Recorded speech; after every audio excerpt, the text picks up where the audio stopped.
Now, more than 50 areas across the UK could lose millions of pounds if a new high-speed rail link is built between London and the north of England. Previously unseen figures from a government-commissioned report suggest that the areas not served by HS2, such as Aberdeen, Bristol and Cardiff, will be substantially worse off if it gets the go-ahead. Ministers have said the link could boost the economy as a whole by £15 billion a year.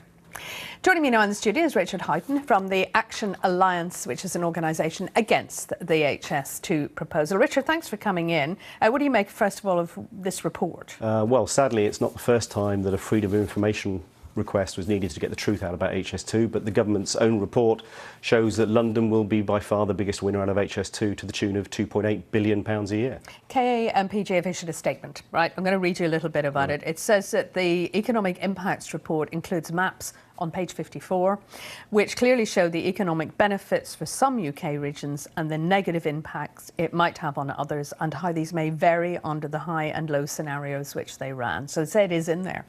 It may be in there, but let's be honest, this whole programme is based on voodoo economics. There are two things that the report from KPMG ignores. Firstly, that you have to have capital, and secondly, you have to have expert skills to build business. It's not just a single transport link that's going to open up those economies.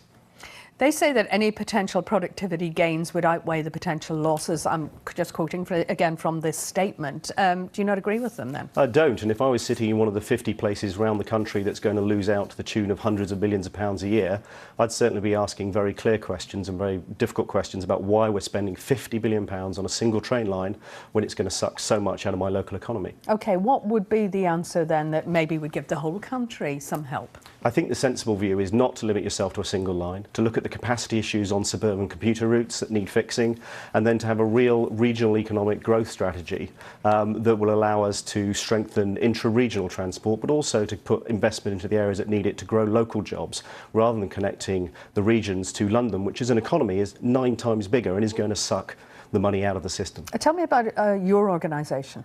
HS2 Action Alliance has been running for just over 3 years, and we are campaigning against HS2 on 2 bases. One, that the business case is made up and fictitious, and 2, that if it is going to be built, then compensation should be offered to the 300,000 homeowners that are impacted.